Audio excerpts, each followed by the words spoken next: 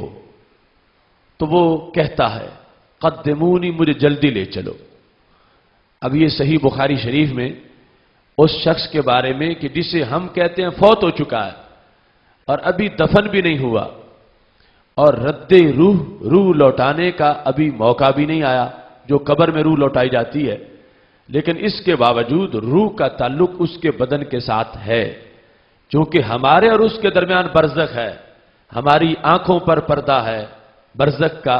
یہی مفہوم ہے، یہ نہیں کہ پردہ حسی ہوگا اور پردہ ظاہری ہوگا۔ پردہ یہ ہے کہ وہ دوسرے جہان میں ہے، ہم اس جہان میں ہیں، اور روح نکلنے سے جہان بدل گیا ہے، تو وہ برزخ میں ہے۔ اور برزخ میں بھی اس روح کا چونکہ اس بدن کے ساتھ من وجہ تعلق ہے، تو ہمارے نبی علیہ الصلوۃ والسلام چونکہ دنیا کو بھی دیکھتے ہیں، برزخ کو بھی دیکھتے ہیں، آخرت کو بھی دیکھتے ہیں، تو آپ نے دیکھ کے فرمایا، جو کہ صحیح بخاری شریف میں ہے، فرمایا ان کانت صالحۃ، اگر وہ انسان نیک ہو، قالت، وہ میت کہتی ہے نفس کے لحاظ سے، یعنی مؤنث کا صیغہ بولا گیا ہے، قدمونی قدمونی، مجھے آگے لے چلو، مجھے جلدی لے چلو۔ وَإِن كَانَتْ غَيْرَ صَالِحَةٍ، اور اگر وہ بندہ برا ہو، قالت یا ویلہا أَيْنَ تَذْهَبُونَ بِهَا، کہتا ہے مجھے کہاں لے کے جا رہے ہو، یعنی اسے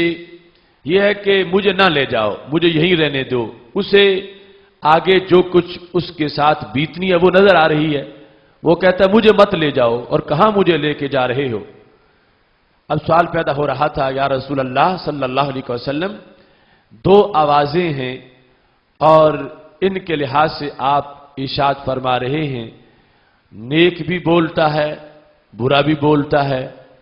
اور ہم اگرچہ نہیں سنتے لیکن ہمیں یقین ہے چونکہ ہمارے نبی علیہ السلام کی زبان سے یہ لفظ نکلے ہیں اور ان میں کسی طرح کی شک کی کوئی گنجائش نہیں ہے۔ ہمارے نبی علیہ الصلوۃ والسلام نے وضاحت فرماتے ہوئے فرمایا یسمع صوتها کل شیء الا الانسان، دو میں سے ایک کی وجہ بھی بیان کی، آواز نیک کی بھی ہوتی ہے، آواز برے کی بھی ہوتی ہے۔ برے کی آواز کیوں نہیں سنائی دیتی؟ برے کی آواز کے نہ سنائی دینے کی وجہ ہمارے نبی علیہ السلام نے بیان کی یسمع صوتها کل شیء، اس کی آواز جب وہ چیخ رہا ہوتا ہے کہ کہاں لے جا رہے ہو، کہاں لے جا رہے ہو، مجھے نہ لے جاؤ، اس کی آواز کو ہر شے سنتی ہے، الا الانسان، سوائے انسان کے۔ اب باقی جانور بھی سنتے ہیں، ہر شے کا لفظ بولا ہمارے نبی علیہ السلام نے یسمع صوتا کل شیء، ہر شے اس کی آواز کو سنتی ہے سوائے انسان کے۔ انسان کیوں نہیں سنتا؟ سرکار فرماتے ہیں لو سامعہ لصائقہ، انسان سنے تو اس کا جنازہ بھی تیار ہو جائے، یعنی اس کی آواز اس انداز کی ہوتی ہے جس کے سن لینے کے بعد بندہ زندہ نہیں رہ سکتا، یعنی اس انداز میں وہ ہولناک آواز ہوتی ہے۔ تو اللہ کی قدرت ہے، اس نے درمیان میں برزخ رکھی ہوئی ہے، وہ چیخ رہا ہے، چلا رہا ہے کہ مجھے کہاں لے جا رہے ہو، مجھے کہاں لے جا رہے ہو۔ جو گھر میں جانور باندھے ہیں وہ بھی سن رہے ہیں لیکن انسان نہیں سن رہا۔ یہ رب کا نظام ہے کہ جس سے چیز چھپانا چاہے چھپا لیتا ہے، جس کو بتانا چاہے بتا دیتا ہے۔ اب اس میں حیوانوں کو سنائی دیتا ہے چونکہ وہ مکلف نہیں ہے اور انہیں اس طرح کا ڈر نہیں آتا جس طرح کے بندے کو ڈر آ جاتا ہے، تو وہ سن کے نہیں مرتے، وہ برقرار رہتے ہیں چونکہ وہ حیوان ہیں، ان میں سمجھ ہی نہیں ہے۔ اور انسان عقل والا ہے، اس کو وہ آواز سنائی نہیں دیتی جو آواز اس برے انسان کی ہے، چیخ رہا ہے اور کہتا ہے یا ویلہا این تذہبون بہا، کہاں لے کے جا رہے ہو۔ اب یہاں سے واضح طور پر یہ پتا چلا کہ بعد از وفات انسان کی روح کا بدن سے تعلق ہوتا ہے، اگرچہ ابھی روح لوٹائی نہیں گئی جو کہ دفن کے بعد لوٹائی جائے گی، اس حالت میں کہ ہم اس کو بے جان پڑا دیکھ رہے ہیں، لیکن سرکار دو عالم نور مجسم شفیع معظم صلی اللہ علیہ وسلم ارشاد فرماتے ہیں یہ جو برزخ کا معاملہ اس کا شروع ہو چکا ہے، روح نکل گئی ہے اور پھر اس روح کا تعلق اس بدن کے ساتھ نکلنے سے اس کا جہان بدل گیا ہے۔ اب برزخ کے اپنے معاملات ہیں، دنیا کے اپنے معاملات ہیں، ہم دنیا کو برزخ پر قیاس نہیں کر سکتے۔ ہماری جتنی سمجھ ہے، ہمارے جتنے پیمانے ہیں، ہمارے پاس جو ذرائع سورسز ہیں علم کے، وہ سارے دنیا کے لحاظ سے ہیں۔ برزخ والا جہان ہی اور ہے، جس کے بارے میں ہم برزخ میں پہنچیں گے تو اس کی امور کا پتہ چلے گا، اور جتنا نبی علیہ السلام نے بیان کیا اتنا پتہ چل گیا۔ اب یہاں پر روح نکلی، بندے کا جہان بدلا اور وہ برزخ میں پہنچ چکا ہے، اور برزخ میں برزخ کے امور ہیں، ان کو دنیا کے اوپر قیاس نہیں کیا جا سکتا۔ وہاں پر وہ بول رہا ہے اور اللہ نے درمیان میں پردہ رکھا ہوا ہے کہ یہ انسانوں کو سنائی نہ دے۔ اگر کسی کو یہ آواز سنائی دے گی تو سائقہ بے ہوش ہو کے گر پڑے گا، کوئی دیر نہیں لگے گی، بے ہوش ہو کے گر پڑے گا۔ اس واسطے سید عالم نور مجسم شفیع معظم صلی اللہ علیہ وسلم نے فرمایا، اس میں بھی رب کی رحمت ہے کہ وہ درمیان میں اس نے پردہ کر دیا ہے۔ یہاں جو پہلا حصہ ہے اس کی علت نہیں بیان کی گئی کہ نیک جو کہتا ہے کہ مجھے لے چلو، مجھے لے چلو، مجھے لے چلو، قدمونی قدمونی، یہ آواز کیوں نہیں سنائی دیتی؟ یہ نبی اکرم نور مجسم شفیع معظم صلی اللہ علیہ وسلم کی مرضی ہے۔ آپ نے ایک چیز کا حکم اپنی زبان سے بیان کر دیا، دوسری کا بیان نہیں کیا، اور باقی شریعت کے امور سے جو بات سمجھ آتی ہے وہ حکمت سرکار دو عالم نور مجسم شفیع معظم صلی اللہ علیہ وسلم کی شریعت کی روشنی میں یہ بیان کی جا سکتی ہے کہ ایمان بالغیب مومن کی شان ہے، اور جنت کو بھی چھپایا گیا ہے اور جہنم کو بھی چھپایا گیا ہے، اور اس سلسلے میں سب کو قیامت کے رزلٹ پر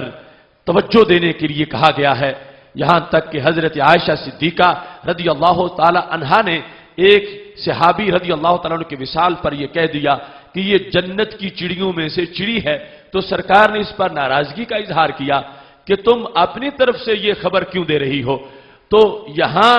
اگر وہ قدمونی والی آوازیں سب کو آ جائیں کہ یہ کہہ رہا ہے مجھے جلدی لے چلو، مجھے جلدی لے چلو، تو پھر ہر کوئی رزلٹ نکال لے گا، اور پھر اس کے لحاظ سے آگے خبر دینا اور اس کی تشہیر کرنا، اس طرح کی امور سامنے آ جائیں گے کہ جو کہ مطلوب نہیں، جو منشا نہیں کہ ان باتوں کا اظہار کیا جائے۔ اس واسطے اس آواز کو جو چھپایا گیا ہے تو اس کی حکمت اور ہے، لیکن یہ جو برا ہے اس کی آواز کو چھپایا گیا تو اس کی حکمت یہ ہے کہ اگر پتہ چل جائے سنتے ہی انسان بے ہوش ہو جائے گا، تو نبی اکرم نور مجسم شفیع معظم صلی اللہ علیہ وسلم نے یہ واضح فرما دیا کہ انسان کی روح بدن سے نکل جاتی ہے، برزخ میں منتقل ہوتا ہے، اس کے بعد بھی اس کی ایسی صورتحال ہے کہ روح کا تعلق اس بدن کے ساتھ برقرار رہتا ہے۔ اس سلسلہ میں یہ مطلقاً روح کا ایک قانون ہے، خواہ بندہ مومن ہو خواہ کافر ہو۔ ہاں، مومن کے ادراک کی حیثیت اور ہوتی ہے، کافر کی حیثیت اور ہوتی ہے، شان میں فرق ہے، لیکن جس طرح ظاہری حواس کے لحاظ سے مومن بھی سنتا ہے زندگی میں، کافر بھی سنتا ہے، اور اس میں کوئی یہ نہیں کہتا کہ برابری ہو گئی ہے، چاہیے تھا کافر نہ سنتا اور مومن سنتا، جیسے یہاں پر دونوں کے سننے میں کافر کی کوئی فضیلت نہیں ہے، ایسے ہی وہاں پر جو من وجہ سننا ہے اس میں بھی کافر کی کوئی فضیلت نہیں ہے، مومن کے سننے کا انداز اور ہے۔ اس بنیاد پر سید عالم نور مجسم شفیع معظم صلی اللہ علیہ وسلم کا وہ فرمان جب بدر کے موقع پر کفار کی لاشیں اٹھا کے ان کو کلیب بدر میں پھینکا گیا تو نبی اکرم نور مجسم شفیع معظم صلی اللہ علیہ وسلم نے ان میں سے ایک ایک کا نام لے کے کہا، یا فلان ابن فلان، یا فلان ابن فلان، اے فلان فلان کے بیٹے، وہ جو عتبہ شیبہ مرے پڑے تھے وہاں پہ، ان کا نام لے کر میرے نبی علیہ الصلوۃ والسلام نے یہ فرمایا حل وجدتم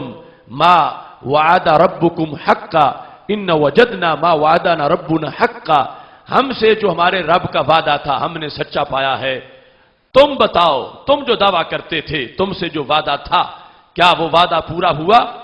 تم اپنی طرف سے بیان کرتے تھے۔ جب نبی اکرم نور مجسم شفیع معظم صلی اللہ علیہ وسلم نے اس انداز میں گفتگو کی تو صحابہ کرام علیہم رضوان میں سے حضرت سیدنا عمر رضی اللہ تعالیٰ عنہ بولے، کہتے ہیں یا رسول اللہ صلی اللہ علیہ وسلم کیف تکلم اجساد لا ارواح فیہا، آپ ایسے اجسام سے گفتگو کیوں فرما رہے ہیں کہ جن میں کوئی روح ہی نہیں ہے؟ یعنی جو ایک پرانا کنسپٹ تھا کہ روح ہو تو کسی سے بات کی جاتی ہے، حضرت عمر رضی اللہ تعالی عنہ نے اسی کے لحاظ سے یہ سوال کیا۔ دوسری میں ہے کہ لا ارواح لہا، یہاں ہے لا ارواح فیہا، جن میں روح نہیں ہے ان سے آپ کس لیے گفتگو کر رہے ہیں؟ یعنی کیفیت پوچھنے کے لیے، انکار کے لیے نہیں ہے کہ یہ گفتگو جائز نہیں، کیفیت کہ محبوب انہیں پتہ کیسے چلے گا، اعتراض نہیں تھا، استفسار حکمت ہے۔ تو میرے نبی علیہ الصلوۃ والسلام نے اس موقع پر یہ ارشاد فرمایا والذی نفس محمد بیدہ ما انتم باسمع لما اقول منہم، مجھے اس رب کی قسم ہے جس کے قبضہ میں میری جان ہے،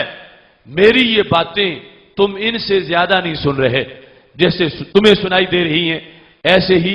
انہیں بھی سنائی دے رہی ہیں، غیر انہم لا یستطیعون ان یردوا علی شیئا، صرف آگے جواب نہیں دے سکتے،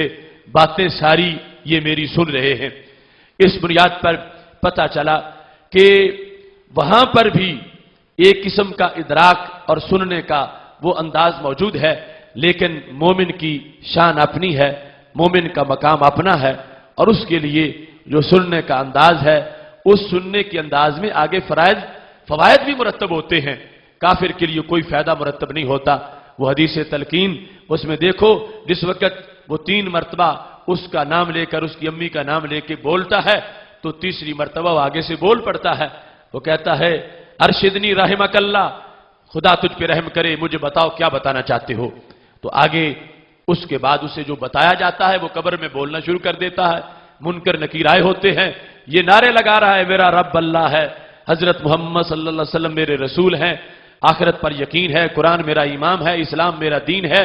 تو فرشتے کہتے ہیں اب اس سے پوچھنے کی ضرورت نہیں رہی، جو پوچھنا تھا یہ پہلے ہی جواب دیتا جا رہا ہے۔ تو اس واسطے سماعت میں کوئی یہ نہ کہے پھر تو کافر مومن برابر ہو گئے، نہیں، برابر نہیں ہوئے۔ جیسے دنیا میں اگر دونوں سنیں تو کافر کی کوئی شان نہیں ہے، ایسے برزخ میں بھی اگر وہ سن لے تو اس کی کوئی شان نہیں ہے۔ ہاں مومن کی شان مومن کی شان ہے کہ جس کی بنیاد پر مومن کو سننے میں فائدہ بھی ہوتا ہے اور اس کے لیے رب ذوالجلال کی رحمت اس کے شامل حال بھی ہو جاتی ہے۔ یہاں پر روح کے سننے کے لحاظ سے کہ بحر والوں کی گفتگو سنیں اور دنیا اور برزخ والوں کا آپس کا جو تعلق ہے اس کی وضاحت ہو جائے۔ اس سلسلہ میں بخاری شریف میں یہ موجود ہے کہ جس وقت کوئی شخص فوت ہوتا ہے اسے دفن کیا جاتا ہے اور اس کے دوست احباب اس کو دفن کر کے جاتے ہیں، ہمارے آقا علیہ الصلوۃ والسلام ارشاد فرماتے ہیں انہ لیسمع قرع نعالہم، وہ ان کے قدموں کی آہٹ بھی سنتا ہے، یعنی اتنی آواز بھی اس کو سنائی دیتی ہے۔ اس سلسلہ میں جو سماع موتا کے لوگ منکر ہیں انک لا تسمع الموتى والی آیت پڑھتے ہیں اور اس مضمون کی دوسری آیات کا سہارا لیتے ہیں۔ اس سلسلہ میں ہمارے تفصیلی مباحث موجود ہیں۔ اس وقت صرف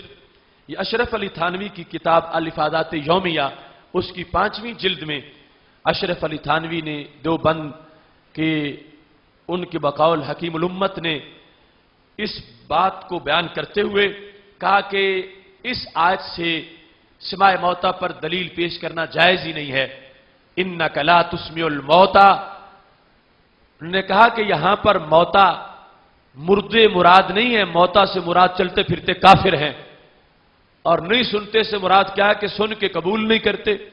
یعنی موتا سے مراد قبر والے کا ذکر نہیں کیا، ابو جہل کا ذکر کیا گیا کہ وہ بات سنتا ہے قبول ہی نہیں کرتا، مور لگی ہوئی ہے، تو اس واسطے اس کو موتا سے تشبیہ دی جا رہی ہے۔ یہ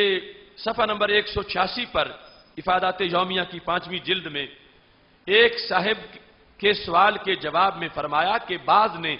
نفی سماع موتا پر اس آیت سے استدلال کیا ہے، انکا لا تسمع الموتا، تو کہتا ہے مگر یہ استدلال بالکل ناتمام ہے، اس لیے کہ اس آیت میں موتا سے مراد تشبیہاً کفار ہیں، پس اس سے اتنا ثابت ہوا کہ جیسے کافر نہیں سنتے، کافر مردے نہیں، زندہ کافر، مردہ تو کافر بھی بدر میں سن رہا ہے، زندہ کافر، اور سننے سے مراد یہ نہیں کہ ان کو آواز نہیں آتی، سن کے قبول نہیں کرتے، یہ مراد ہے کہ پس اس سے اتنا ثابت ہوا کہ جیسے کافر نہیں سنتے ایسے ہی مردے بھی نہیں سنتے، اور ظاہر ہے کہ کافروں کا نہ سننا بئی معنی ہے کہ ایسا نہیں سنتے کہ سن کر قبول کر لیں، پس اسی طرح مردے بھی ایسا نہیں سنتے کہ سن کر قبول کر لیں، کہ مثلا کوئی جا کر قبرستان میں تبلیغ کرنے لگے تو وہ سن کر اس پر عمل کرنا شروع کر دیں، پس اس معنی کی وجہ سے نہیں سنتے۔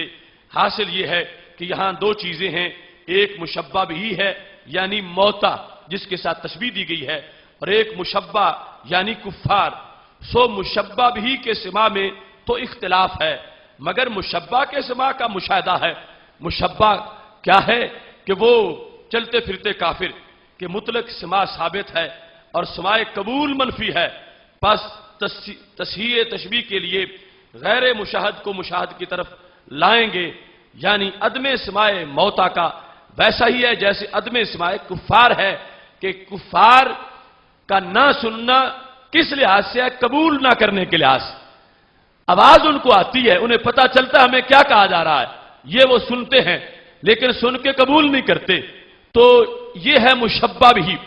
جس طرح تم کہتے ہو کہ زید شیر ہے، اب زید جو ہے وہ مشبہ ہے، شیر مشبہ بھی ہے کہ زید کو شیر کے ساتھ مشابہت دی گئی ہے۔ یہاں پر جو دنیا سے چلے گئے وہ ہے مشبہ، اور کفار جو دنیا میں موجود ہیں وہ ہے مشبہ بھی۔ تو مشبہ بھی کے اندر کس چیز کی نفی ہے؟ سن کے قبول کرنے کی نفی ہے۔ یہ نہیں کہ جب ان کو تبلیغ کی جائے تو آواز ہی کانوں میں داخل نہیں ہوتی، آواز داخل ہوتی ہے، لیکن مخصوص کفار جنہوں نے نہیں کلمہ پڑھا ان کے لحاظ سے بتایا گیا کہ ان کو سننے کا فائدہ نہیں ہوا، تو ایسے ہی جن کو تشبیہ دی جائے گی ان کے لحاظ سے بھی سننے کی نفی نہیں ہوگی، آگے سن کے قبول کرنے کے لحاظ سے نفی موجود ہوگی۔ اس بنیاد پر انکا لا تسمع الموتا کو اس موضوع پر ہمارے خلاف کوئی نہیں پیش کر سکتا۔ ائمہ کی ساری وضاحتیں تو موجود ہی ہیں، یہ ان کے سربراہ کی میں نے اپنی طرف سے ان کی کتاب سے گواہی پیش کر دی تاکہ اس حقیقت کو سمجھا جائے کہ اسلام نے جو حقائق ہمیں عطا کیے ہیں ان کے لحاظ سے ہمارا موقف جو ہے وہ کوئی اجنبی موقف نہیں ہے، بلکہ ہمیشہ سے امت مسلمہ اسی موقف پہ قائم رہی ہے، اور یہ ساری صدیوں میں مسلم امہ کا موقف رہا ہے۔ اس سلسلہ میں سید عالم نور مجسم شفیع معظم صلی اللہ علیہ وسلم سے یہ مروی ہے کہ جب بندہ فوت ہو کے جاتا ہے قبر میں، اس کے بعد سرگرمیاں کیا ہوتی ہیں،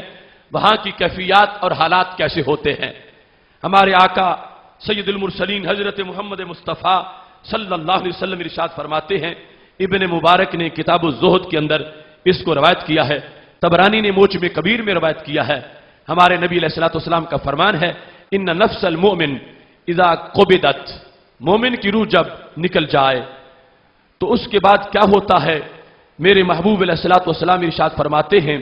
تلقاها من اہل الرحمت من عباد اللہ کما یتلقون البشیر من اہل الدنیا۔ جس وقت یہ فوت ہو کے برزخ میں جاتا ہے تو برزخ والے اس کا استقبال کرتے ہیں، جیسے دنیا میں کسی کا انتظار ہو کہ کوئی خوشخبری لے کے آئے، منتظر ہے کہ فلاں بندہ ہمارا فلاں دن آ رہا ہے اور خوشخبری لا رہا ہے، سب کو اس کا انتظار ہوتا ہے اور استقبال کرتے ہیں، ایسے ہی مومن کی روح نکلتی ہے، اس کو دفن کیا جاتا ہے تو برزخ والے منتظر ہوتے ہیں کہ ہمارے بعد بھی زندہ رہا ہے، اس کے پاس خبریں بڑی ہوں گی، ہمارے بعد بھی جس زمین پہ رہا ہے تو اس کے پاس معلومات کافی ہے اور نیا بندہ آیا ہے، لہذا برزخ والے اس کی وجہ سے خوش بھی ہوتے ہیں اور اس کا استقبال بھی کرتے ہیں۔ پھر جس وقت وہ ان کے درمیان ہوتا ہے تو سارے برزخ والے ارد گرد اکٹھے ہو جاتے ہیں۔ سارے سے مراد یہ ہے کہ اس کے جو رشتہ دار فوت ہو چکے ہیں، اس کے جو دوست فوت ہو چکے ہیں، اس کے شہر کے جو لوگ جان پہچان والے فوت ہو چکے ہیں، وہ سارے اس کے ارد گرد آ جاتے ہیں۔ ہمارے نبی علیہ السلام ارشاد فرماتے ہیں جس وقت رش ہو جاتا ہے تو انہی میں سے بعض کہتے ہیں ذرا رش تھوڑا کرو، انظروا صاحبکم یستریح فإنہ قد کان فی کرب شدید، ذرا اپنے دوست کو ریسٹ کر لینے دو، ابھی بڑا لمبا سفر طے کر کے آیا ہے۔ فإنہ کان فی کرب شدید، بڑی مصیبتیں جھال کے آیا ہے، تھکا ہوا ہے دنیا کا، ابھی اس کو کچھ آرام کر لینے دو۔ انظروا، دیکھو اپنے صاحب کو، اور اگر دوسری طرح پڑھے انظروا تو پھر ہوگا مہلت دو اپنے صاحب کو، مہلت دو اس کو کچھ ٹائم، یستریح تاکہ آرام کر لے۔ فإنہ قد کان فی کرب شدید، یہ شدید کیفیات سے گزر کے آیا ہے، اسے کچھ ریسٹ کر لینے دو۔ جب ریسٹ ہو جاتا ہے اس کے بعد ثم یسألونہ، اب پھر ساری اپنی اپنی باتیں پوچھتے ہیں، کہتے ہیں ماذا فعل فلان، وہ ہمارا فلاں دوست جو تھا اس نے کیا کیا کیا، اس کے حالات کیا ہیں، اس کا کاروبار کیا، اس کی شادی ہوئی ہے یا نہیں ہوئی، اس کی اولاد ہے یا نہیں، وہ کیا کرتا ہے۔ ماذا فعل فلان وما فعلت فلانۃ، فلاں عورت نے کیا کیا۔ اس سے پتہ چلا کہ اس کے رشتہ دار مرد و زن اور سارے موجود ہیں اور پچھلوں کی خبریں پوچھتے ہیں۔ ماذا فعل فلان وماذا فعلت فلانۃ، فلاں نے کیا کیا، هل تزوجت، کیا اس کی شادی ہو گئی۔ فاذا سالوه عن الرجل قد مات قبلہ، اب سوال کرتے جاتے ہیں اور پوچھتے پوچھتے وہ کچھ ایسے لوگوں کا بھی پوچھتے ہیں جو اس آنے والے سے پہلے فوت ہو چکے ہیں اور پوچھنے والوں کے بعد فوت ہوئے۔ ان کا خیال ہے کہ وہ ابھی ہمارے دوست دنیا میں ہی ہیں، کہتے ہیں کہ وہ فلاں دوست، تو یہ آنے والا کہتا وہ تو مجھ سے 4 مہینے پہلے فوت ہو گیا تھا، وہ تو 1 سال پہلے فوت ہو گیا تھا۔ اب یہ جو 10 سال پہلے فوت ہو چکے ہیں یہ کہتے ہم سمجھتے تھے دنیا میں ہی ہے اور تم کہتے ہو فوت ہو چکا ہے۔ تو اس کے بعد جس وقت وہ کہتا مات قبلہ فیقول قد مات ذلك قبلی فیقولون انا للہ وانا الیہ راجعون، یہ فوت ہو جانے پر وہ یہ آیت پڑھتے ہیں تو کہتے ادھر ہمارے پاس تو نہیں آیا، تمہارے پاس بھی نہیں ہے، دنیا میں بھی نہیں ہے، ادھر بھی نہیں ہے، وہ گیا کدھر ہے۔ اس کے بعد نتیجہ نکال دیتے ہیں ذہبت بہ الی امہ الہاویہ، پھر وہ کسی عذاب والی جگہ پہ پہنچا دیا گیا۔ اب یہ باقاعدہ تبادلہ خیال کر رہے ہیں برزخ والے، جو نیا گیا ہے اس سے ساری معلومات اور ساری صورتحال ہے۔ اس کے بعد ہمارے نبی علیہ الصلوۃ والسلام ارشاد فرماتے ہیں وَإِنَّ أَعْمَالَكُمْ تُعْرَضُ عَلَىٰ أَقَارِبِكُمْ، تمہارے اعمال تمہارے رشتہ داروں کے سامنے پیش کیے جاتے ہیں جو فوت ہو چکے ہیں۔ ایک تو ہے نا کہ نبی علیہ السلام پہ اعمال پیش ہوتے ہیں ساری امت کے، وہ پیش ہونے کا اور انداز ہے، یہ کوئی آپس میں برابری نہ سمجھ لے، لیکن اتنا ادراک فوت شدہ مومن کو بھی ہے کہ اس پر اس کے رشتہ داروں کے اعمال پیش ہوتے ہیں کہ تم فوت ہو گئے اور پچھلے تمہارے یہ کر رہے ہیں، تمہارے بیٹوں کا یہ کردار ہے، تمہاری بچیاں یہ کر رہی ہیں، تمہارے رشتہ دار یہ کر رہے ہیں۔ ہمارے نبی علیہ الصلوۃ والسلام ارشاد فرماتے ہیں یہ ساری چیزیں پیش کی جاتی ہیں علی اقاربکم وعشائرکم من اہل الآخرہ فإن کان خیرا فرحوا، اگر خیر ہو پتہ چلے کہ میرا بچہ حافظ ہو گیا ہے اور وہ تو عالم بن گیا ہے اور وہ بہت بڑا مبلغ ہے، پارسا نیک ہے، روزے رکھتا ہے، نمازی ہے، فرحوا، قبر والے خوش ہوتے ہیں کہ اچھا ہوا، بعد میں خیر کا سلسلہ ہے۔ وَاسْتَبْشِرُوا، ایک دوسرے کو مبارکیں دیتے ہیں اور بتاتے ہیں ایک دوسرے کو میرا بچہ حافظ ہو گیا ہے، دوسرا کہتا ہے میرا بھی حافظ ہو گیا ہے۔ اس انداز میں آپس میں یہ خوشخبری سناتے ہیں، بات کرتے ہیں آپس میں، وہاں کی محفلیں جو برزخ کی ہیں اور یہ دیکھی ہیں میرے نبی علیہ السلام کی آنکھ نے اور ہمیں بتا دیا ہے۔ پاک محبوب علیہ الصلوۃ والسلام ارشاد فرماتے ہیں آپس میں جس وقت خوشی ہوتی ہے ان کو کہتے اللہم ھذا فضلک ورحمتک فاتمم نعمتک علیہ، اے اللہ یہ تیرا فضل ہے، تیری نعمت ہے، اور تو اس میرے بچے کو اور بھی اپنا فضل عطا کر دے۔ اور جس وقت پتہ چلتا ہے کہ بچہ پیچھے ڈاکو بن گیا ہے، لٹیرا ہے، فلمیں دیکھتا ہے، شرابی ہے، بد کردار ہے، تو پھر اس کے والد کو قبر میں دکھ ہوتا ہے، اور قبر کے اندر اس کی روح بے چین ہو جاتی ہے اور اسے بڑا افسوس ہوتا ہے۔ تو یہ برزخ میں لینے والوں اور دنیا والوں کے جو روابط ہیں اس کے لحاظ سے میں آپ کے سامنے جو احادیث پیش کر رہا ہوں، ہمارے پاس کوئی ایسے سورسز نہیں ہیں کہ جن کی وجہ سے ہم معلوم کریں کہ برزخ میں کیا ہو رہا ہے۔ ہاں اللہ کے بہت سے بندوں کو کشف بھی ہو جاتا ہے، لیکن یہ جو ظاہری سورسز ہیں ان کے لحاظ سے جب وہ ہمارے سامنے ہو ہمیں کوئی پتہ نہیں چلتا، تو قبر میں چلا جائے پھر ہمیں کیا پتہ چلے گا، چونکہ سامنے بھی درمیان میں پردہ آ چکا ہے۔ اگر کچے قبر کی مٹی نہیں آئی لیکن پردہ تو پھر بھی آ چکا ہے، اور وہاں کی جو صورتحال ہے وہ یہ فضل و کرم ہے ہمارے آقا صلی اللہ علیہ وسلم کی تعلیمات کا کہ آپ نے سب کچھ بتایا ہے، سند سے ہم تک پہنچا ہے، تو اس کو آگے بیان کر کے سید عالم نور مجسم شفیع معظم صلی اللہ علیہ وسلم کے دین کا جو یہ بھی شعبہ ہے اس کو ہمارے لحاظ سے بھی واضح کرنا، اجاگر کرنا یہ ہماری ذمہ داری ہے، تاکہ اس سے جو مسائل اخذ ہوتے ہیں، جو احکام بنتے ہیں، ان کو سامنے رکھ کے زندگی بسر کی جائے۔ شاید وہ بیٹا جو باپ کی وفات کے بعد بہت بڑا ڈاکو بن گیا، لٹیرا بن گیا، باغی بن گیا، بد کردار بن گیا، اس کو یہ حدیث سنائی دے تو وہ توبہ کر لے کہ میں اپنے باپ کی روح کو تسکین نہیں دے رہا، میں اس کی روح پر بجلی بن کے گر رہا ہوں، اور میرا کردار دیکھ کے میرا باپ کرب محسوس کر رہا ہے قبر میں، تو مجھے کم از کم بعد از وفات تو اس کی روح کو ٹھنڈا کرنا چاہیے اور اس کے لیے بہتر اہتمام کرنا چاہیے۔ اس واسطے اس میں بھی شریعت کے مختلف پہلو موجود ہیں، اسی بنیاد پر ہم نے اس کو موضوع سخن بنایا ہے۔ اس سلسلہ میں سید عالم نور مجسم شفیع معظم صلی اللہ علیہ وسلم کے متعدد فرامین جو ہیں ان میں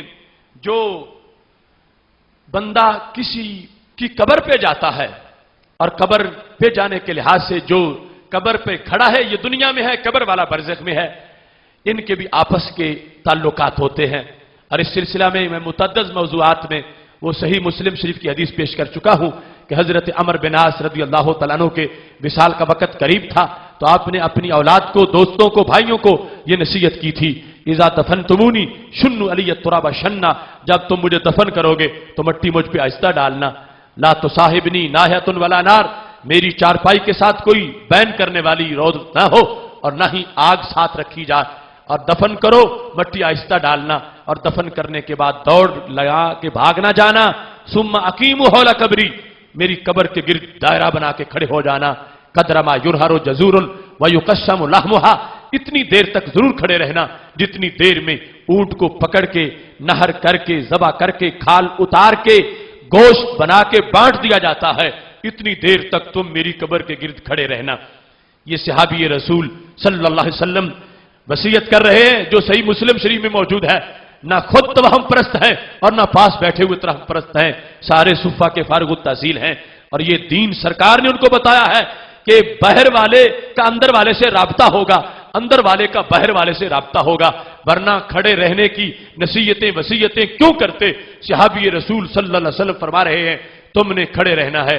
کیوں کھڑے رہنا ہے؟ حتی استأنس بکم وعلم ماذا اراجب رسول ربی، یہاں تک کہ تمہیں دیکھ کے میرا قبر میں دل لگ جائے گا، مجھے انس محسوس ہوگا، وحشت ختم ہو جائے گی، اور یہاں تک کہ مجھے تمہارے ذکر سے پتا چلے گا کہ میں نے منکر نکیر کو جواب کیا دینا ہے۔ تو یہ دو فائدے بیان کیے حضرت عمر بن عاص رضی اللہ تعالیٰ عنہ نے کہ قبر پر تم کھڑے رہو گے تو فائدہ کیا ہوگا کہ تمہاری وجہ سے میں قبر کے اندر مانوس ہو جاؤں گا، میرا دل لگ جائے گا، اور تمہارے پڑھنے کی وجہ سے مجھے جواب دینے میں آسانی ہو جائے گی۔ تو پتہ چلا کہ وہ یہ بتا رہے ہیں یہ نہ سمجھنا کہ مٹی آ گئی ہے میں تمہیں دیکھ نہیں رہا، اور مٹی آ گئی ہے اور میں تمہاری باتیں سن نہیں رہا، میں اندر بھی تمہیں دیکھوں گا، ورنہ دل کیسے لگے، باہر والا نظر نہ آئے تو کھڑے رہنا چلے جانا برابر تھا، پڑھتے رہنا نہ پڑھنا برابر تھا۔ وہ کہتے ہیں ضروری ہے اتنی دیر ضرور کھڑے رہنا تاکہ قبر میں میرا دل لگ جائے اور میں جان لوں کہ میں نے منکر نکیر کو جواب کیا دینا ہے۔ تو یہ دنیا اور برزخ والوں کا جو باہمی رابطہ ہے یہ موضوع ہے صحابہ کی زبان کا، اور انہیں پرابلم نہیں تھا کوئی، وہ اس لیے بتا رہے تھے کہ ان کے پاس ایک امانت تھی شریعت کی، تاکہ قیامت تک کے لوگوں کو پیغام پہنچے کہ دنیا والوں کا، برزخ والوں کا آپس میں رابطہ ہوتا ہے، اور باہر جو پڑھتے ہیں اندر سنائی دیتا ہے، اور قبر پہ جو کھڑے ہیں اندر دکھائی دیتا ہے۔ اس واسطے حضرت عمر بن عاص رضی اللہ تعالیٰ عنہ کہنے لگے تم نے یہ کام کرنا ہے۔ اب یہ صحابی نبی اکرم نور مجسم شفیع معظم صلی اللہ علیہ وسلم کی شریعت کا اظہار کر رہے تھے، جو پورے کا پورا بیان صحیح مسلم شریف کے اندر موجود ہے۔ ایسے ہی پاک محبوب علیہ الصلوۃ والسلام سے یہ امر بھی ثابت ہے جس کو ابو رزین نے بیان کیا ہے۔ حضرت سیدنا ابو ہریرہ رضی اللہ تعالیٰ عنہ اس کے راوی ہیں۔ حضرت ابو رزین نے کہا یا رسول اللہ صلی اللہ علیہ وسلم ان طریقی علی الموت، محبوب جب میں آپ کے دربار سے، آپ کی بارگاہ سے فارغ ہو کے نکلتا ہوں تو میرے گھر اور یہاں کے درمیان ایک قبرستان ہے، اور میرا رستہ قبروں کے قریب سے ہے، تو میں قبروں کے پاس سے گزر کے جاتا ہوں۔ طریقی علی الموت فہل من کلام اتکلم بہ اذا مررت علیہم، تو کیا کوئی ایسا ذکر ہے، کوئی ایسی گفتگو کہ جب میں ان کے پاس سے گزرنے لگوں تو میں وہ باتیں کیا کروں ان سے، اور میں ایسا کلام کروں؟ تو نبی اکرم نور مجسم شفیع معظم صلی اللہ علیہ وسلم نے ارشاد فرمایا قل، تم کہو السلام علیکم یا اہل القبور من المسلمین والمومنین، اے مسلمانوں مومنین کے قبروں والو، تم پہ رب کا سلام ہو۔ تم قبروں کے پاس سے گزرتے ہو تو یہ انہیں کہا کرو السلام علیکم یا اہل القبور من المسلمین والمومنین انتم لنا سلف ونحن لکم تبع، تم ہمارے پہلے ہو، ہم تمہارے پچھلے ہیں، اور ہم تمہارے پیچھے آ رہے ہیں۔ اور اس کے ساتھ یہ کہو انا انشاء اللہ بکم لاحقون، اور ہم اگر رب نے چاہا تو تمہارے ساتھ ملنے والے ہیں۔ جس وقت نبی اکرم نور مجسم شفیع معظم صلی اللہ علیہ وسلم نے یہ کلمات بتائے، جو کہ حدیث کی ساری کتابوں میں مختلف لفظوں سے موجود ہیں، لیکن اس حوالے میں یہ ہے کہ حضرت ابو رزین نے کہا یا رسول اللہ صلی اللہ علیہ وسلم یسمعون، کیا جب میں ان کو یا کے ساتھ ندا کروں گا، یا اہل القبور السلام علیکم یا اہل القبور کہوں گا، السلام علیکم یا اہل القبور کہوں گا، تو کیا وہ سنیں گے میری بات کو؟ یہ حضرت ابو رزین رضی اللہ تعالیٰ عنہ نے پوچھا۔ تو نبی اکرم نور مجسم شفیع معظم صلی اللہ علیہ وسلم نے جواب میں فرمایا یسمعون، ہاں وہ سنتے ہیں، تم ایسا کہو گے وہ سنیں گے۔ اور اس کے ساتھ فرمایا وَلَٰكِن لَا يَسْتَطِيعُونَ أَن يُجِيبُوا، صرف جواب نہیں دیتے، سنتے ہیں، یعنی جو عمومی صورتحال ہے اس کے لحاظ سے ہمارے آقا صلی اللہ علیہ وسلم نے یہ ارشاد فرما دیا۔ اور ساتھ ہی فرمایا ابو رزین افسوس نہ کرنا کہ سلام کہہ رہا ہوں اور جواب کوئی نہیں دے رہا، بس سنتے ہیں وہ سلام، اور جواب کا بندوبست بھی بڑا اچھا ہے۔ فرمایا ابو رزین الا ترضى ان يرد عليك من الملائکہ، کیا تمہیں پسند نہیں ہے کہ فرشتے آگے سے جواب دیتے رہیں؟ تم کہو وہ سنیں گے، اور تمہارے لیے جواب کا بھی اہتمام ہوگا۔ اور اس میں چونکہ کیٹاگریز ہیں، مختلف صورتحال، مختلف انداز ہیں، عام لوگوں کی روحیں، خاص لوگوں کی روحیں، اس لحاظ سے آگے تفاوت بھی موجود ہے، اور اسی لحاظ سے اس تفاوت پر آگے احکام بھی موجود ہیں۔ ورنہ وہ جامع ترمذی میں حدیث شریف ہے کہ ہمارے نبی علیہ الصلوۃ والسلام کے صحابہ ایک جگہ خیمہ لگا بیٹھے، سمجھتے تھے کہ یہ قبر، یہ ویران جگہ ہے اور کہاں یہاں کوئی رہتا نہیں ہے، لیکن اذن فی انسان یقرأ سورۃ تبارک الذی بیدہ الملک، اندر قبر میں کوئی انکاری صاحب تھے اور وہ سورہ ملک کی تلاوت کر رہے تھے۔ اب وہ آواز تو باہر سنائی دے رہی تھی، تو پتہ چلا آواز اندر کی بھی باہر آ سکتی ہے۔ حتی ختمہا، صحابہ کہتے ہیں کہ 2-4 آیتیں نہیں پڑھی، پوری سورہ ملک بھی پڑھ دی ہے۔ اور پھر صحابہ سے نے سرکار دو عالم صلی اللہ علیہ وسلم سے آ کے پوچھا ہے، تو ہمارے نبی علیہ السلام نے انکار نہیں کیا کہ نہیں اندر سے آواز نہیں آ سکتی، فرمایا آتی ہے، ہی المانعۃ ہی المنجیۃ تنجی من عذاب اللہ، یہ سورہ ملک کا کمال ہے، جو دنیا میں پڑھتا رہتا ہے وہ قبر میں بھی جا کے پڑھتا رہتا ہے، اور یہ قبر میں سورہ ملک انسان کو عذاب سے بچاتی ہے اور یہ قلعہ بن جاتی ہے، عذاب کو قبر میں نہیں جانے دیتی۔ تو اس سے پتہ چلا کہ اندر والی آواز بھی باہر آ سکتی ہے، محال نہیں ہے، اور درجات کے لحاظ سے سب کے لیے علیحدہ علیحدہ مرتبہ موجود ہے۔ حضرت عبداللہ بن عباس رضی اللہ تعالی عنہ سے مروی ہے، وہ کہتے ہیں کہ رسول اللہ صلی اللہ علیہ وسلم نے ارشاد فرمایا ہے، ما من احد یمر علی قبر اخیہ المؤمن کان یعرفہ فی الدنیا یسلم علیہ الا عرفہ ورد علیہ السلام، کہ جس وقت کوئی بندہ اپنے دوست کی قبر پہ چلا جائے جو اس کو دنیا میں جانتا تھا، دنیا میں جان پہچان تھی، اور یہ اس کی قبر پہ پہنچا ہے، یسلم علیہ، اسے جا کے سلام کہتا ہے، تو یہاں پر نبی علیہ السلام فرماتے ہیں وہ اسے جانتا بھی ہے اور اس کے سلام کا جواب بھی دیتا ہے۔ عرفہ، پہچان جاتا ہے کہ فلاں آیا ہے، ورد علیہ السلام، اور پھر سلام کا جواب بھی دیتا ہے۔ تو یہ جو میں نے تمہید میں کہا کہ درجات روحوں کے جدا جدا ہیں، ایک طرف کہا کہ وہ جواب نہیں دیتے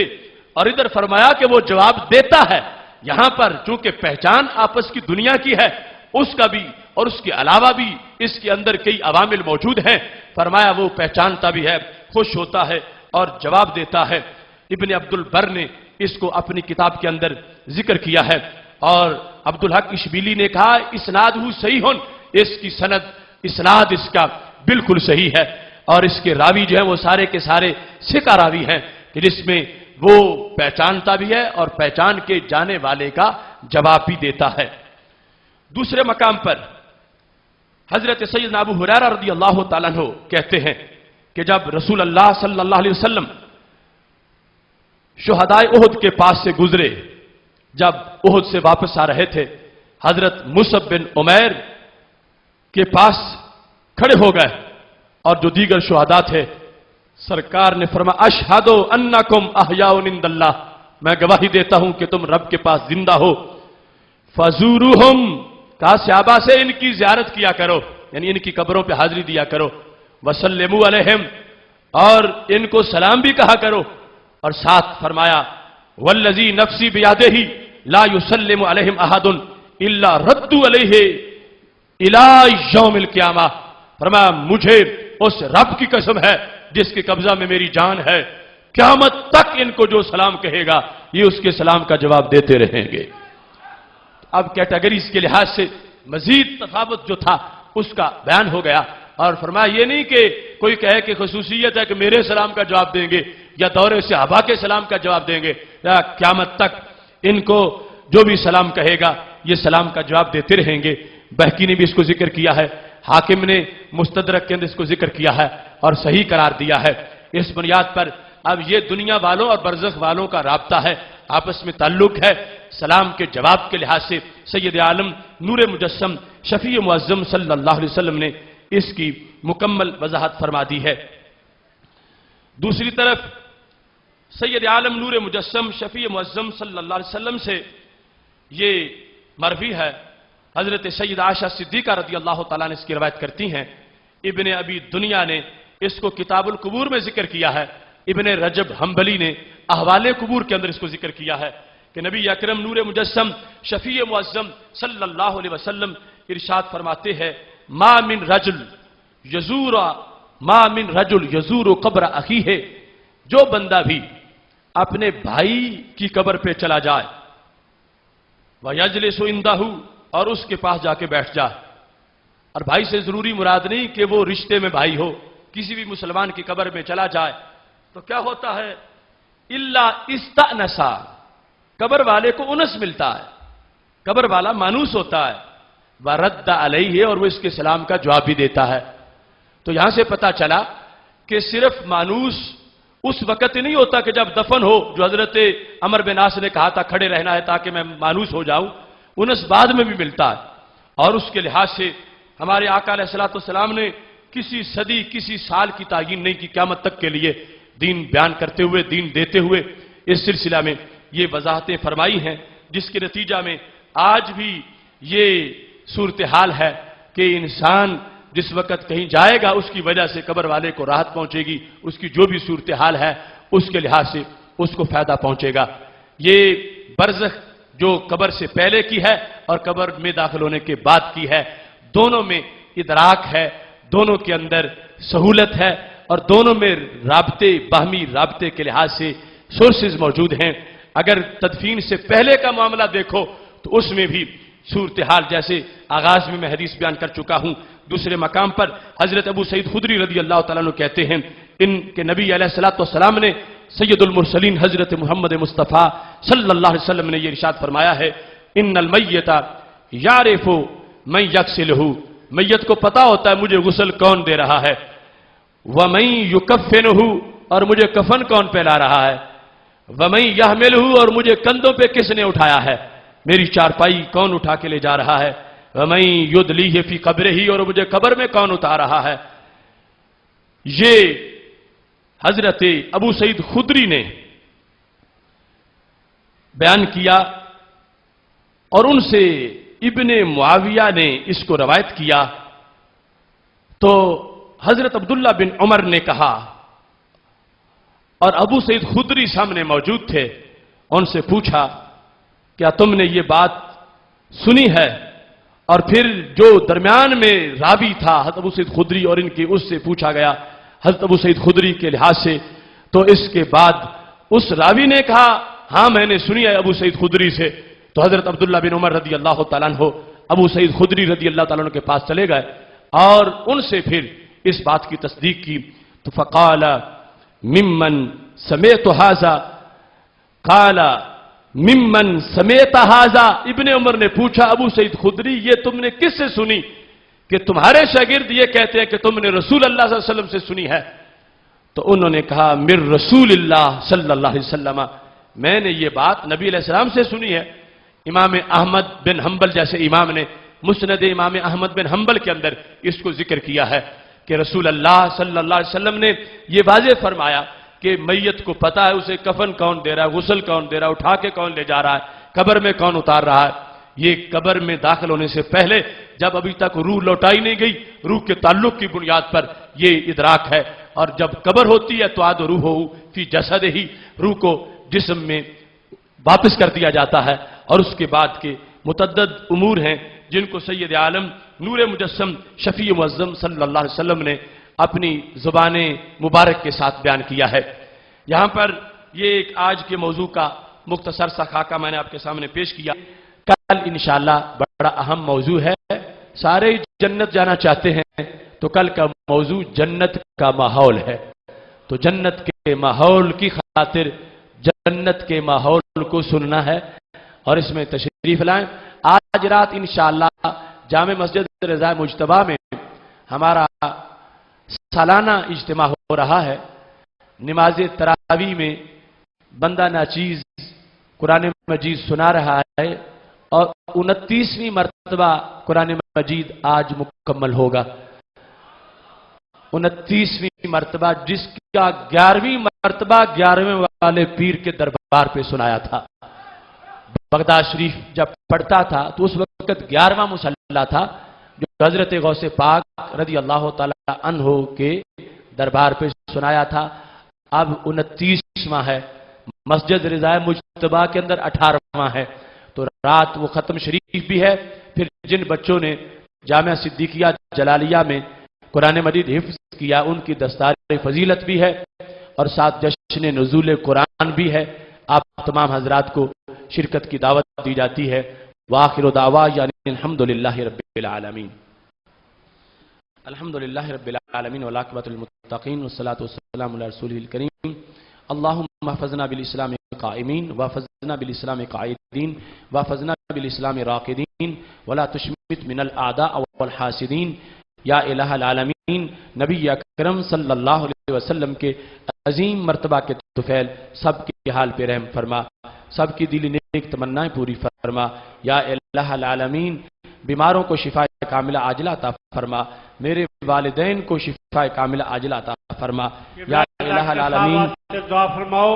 اللہ تعالیٰ انہوں نے صحت و تندرستی دے تے انہاں دا سایہ تا دیر ساڈے سراں تے قائم رکھے۔ یا الہ العالمین، نبی اکرم صلی اللہ علیہ وسلم کے عظیم مرتبہ کی طفیل سب کی دلی نیک تمنائیں پوری فرما اور تمام بیماروں کو شفا کاملہ عاجلہ عطا فرما۔ ہمارے آج کے میزبان